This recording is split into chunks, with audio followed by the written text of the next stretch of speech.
تو ارشاد فرماتا ہے وَفِي الْأَرْضِ قِطْعٌ مُتَجَاوِرَاتٌ وَجَنَّاتٌ مِّنْ أَعْنَابٍ، اور زمین کے مختلف قطعے ہیں، مختلف حصے ہیں، جگہ ہیں، متجاورات، پاس پاس ہیں۔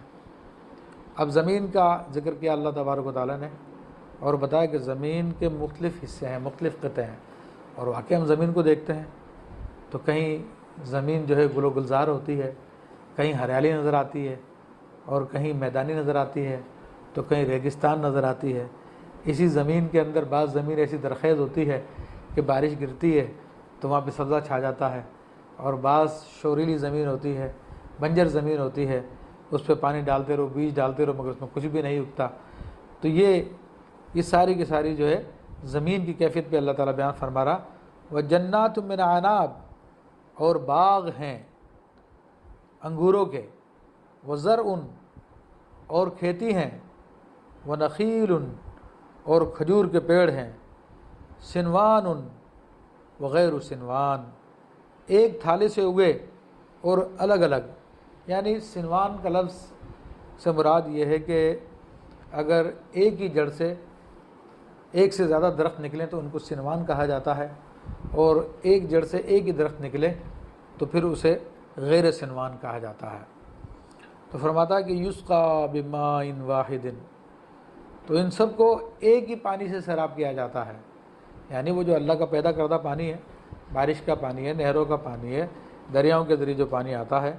تو اب اللہ تبارک و تعالیٰ نے یہ چیزیں بیان فرمائی۔ اب ان میں انسان غور کرے تو اس میں بھی اللہ تبارک و تعالیٰ کی قدرت کی نشانیاں نظر آتی ہے۔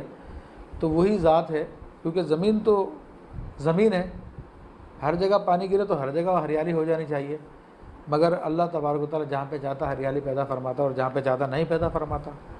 اور پھر ان پودوں کا ذکر کیا اللہ تبارک و تعالیٰ نے کہ وہ ایک ہی جڑ سے کئی درخت نکال دیتا ہے، اور بعض اوقات ایک جڑ سے ایک ہی درخت نکالتا ہے۔ پھر انگور ہے، اس کا ٹیسٹ الگ ہے، اس کا رس الگ ہے، کھجور ہے، اس کا ٹیسٹ الگ ہے، اس کا رس الگ ہے۔ اس طرح مختلف قسم کے پھل ہیں، ان سب کو ایک ہی قسم کا پانی دیا جاتا ہے، مگر وہ سب کے سب الگ الگ ذائقہ پیدا کرتے ہیں، ان کے الگ الگ رنگ ہوتے ہیں، ان کے الگ الگ شان ہوتی ہے۔ تو اللہ تعالیٰ فرماتا ہے وَنُفَضِّلُ بَعْدَهَا عَلَى بَعْدٍ، اور ہم پھلوں میں ایک کو دوسرے سے بہتر کرتے ہیں، فی الاکلی، کھانے کے لیے۔ یعنی پھلوں میں بھی اللہ تعالیٰ نے جو ذائقے رکھے ہیں تو بعض بہت زیادہ لوگوں کو پسند آتے ہیں اور بعض اتنے پسند نہیں آتے ہیں، حالانکہ وہ ایک ہی پانی سے سیراب کیے گئے ہیں، وہ اسی زمین سے پیدا کیے گئے ہیں۔ تو یہ اللہ تعالیٰ کی قدرت کی نشانیاں ہیں کہ وہ اسی زمین سے ایک ہی پانی سے سیراب کیے پودے جو ہے وہ الگ الگ قسم کے نکال دیتا ہے، وہ الگ الگ طرح کے بنا دیتا ہے۔ اور پھر جیسے آم ہے تو پوری دنیا میں سب سے زیادہ پسند کیا جاتا ہے اور مشہور ہے کہ پھلوں کا یہ بادشاہ ہے آم، اور اس کے مقابلے میں دیگر پھل ہیں، مزیدار تو وہ بھی ہیں لیکن اس کا ٹیسٹ سب سے زیادہ پسند کیا جاتا ہے۔ تو حالانکہ زمین ایک ہی ہے، پانی بھی ایک ہی ہے۔ تو یہ سب کے سب اللہ تعالیٰ کی کارسازیاں ہیں، یہ اللہ تبارک و تعالیٰ کی تدبیریں ہیں جو ان اپنی مخلوقات میں وہ ظاہر فرماتا ہے۔ تو اگر یہ خود بخود ہو رہا ہوتا تو سب میں ایک ہی ذائقہ پیدا ہوتا، سب الگ الگ ایک شکل کے نہ ہوتے، ایک ہی شکل کے پیدا ہوتے، لیکن ان کو بنانے والا، ان کو شکل دینے والا ہے، ان کو پیدا کرنے والا ہے۔ پھر یہ سب کی سب چیزیں کیا پودوں سے نکلتی ہیں، اور پودا کس طرح سے اگتا ہے کہ زمین کے اندر دبا ہوا ایک بیج، وہ بیج کو پھاڑتا اس میں سے پودا، ایک ننھی سی کونپل نکلتی ہے، پھر وہ زمین کے سینوں کو چیر کے باہر آ جاتی ہے، تو اس کا اوپر کا حصہ باہر کو آتا ہے اور جڑیں جو ہے نیچے کی طرف جاتی ہے۔ حالانکہ لکڑی ہے، لکڑی میں تو کوئی صلاحیت نہیں ہے، اس میں تو کوئی نیچر نہیں ہے۔ یہ سب کا سب اللہ تعالیٰ کے کارنامے ہیں کہ وہ جڑ کو زمین کی طرف بھیجتا ہے اور اس کے اوپر کے حصے کو باہر کی طرف نکالتا ہے اور ان کی شاخوں کو پھیلا دیتا ہے۔ تو یہ اتنے باریک بینی کے کام ہیں کہ جن کو کوئی انسان نہیں کر سکتا، تو یہ سارے خود بخود نہیں ہو سکتے۔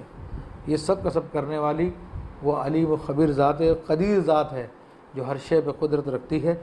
فرمایا کہ ان فی ذالک لآیات لقوم یعقلون، پھر بتا دیا یہ سب نشانیاں تو موجود ہیں لیکن ہر ایک اس سے فائدہ نہیں اٹھاتا۔ جو عقل رکھتے ہیں، غور و فکر کرتے ہیں، تو ان کے لیے اس میں نشانیاں ہیں۔ تو یہ اللہ تبارک و تعالیٰ بار بار اس بات کو دہرا رہا ہے کہ جو اپنی عقل کو استعمال کرتے ہیں، اور عقل کو استعمال وہی کرتا ہے جو اپنی نفسانی خواہشات سے باہر ہو۔ جب اپنی نفسانی خواہشات سے باہر ہوتا ہے تو وہ ہر چیز کی حقیقت پر غور کرتا ہے۔ ورنہ جو لوگ اپنی نفسانی خواہشات میں ڈوبے ہوئے ہوتے ہیں تو باوجود یہ کہ عقل رکھتے ہیں، مگر ان کے اوپر ان کی نفسانی خواہشات غالب آ جاتی ہیں اور وہ حقیقت کا انکار کر دیتے ہیں۔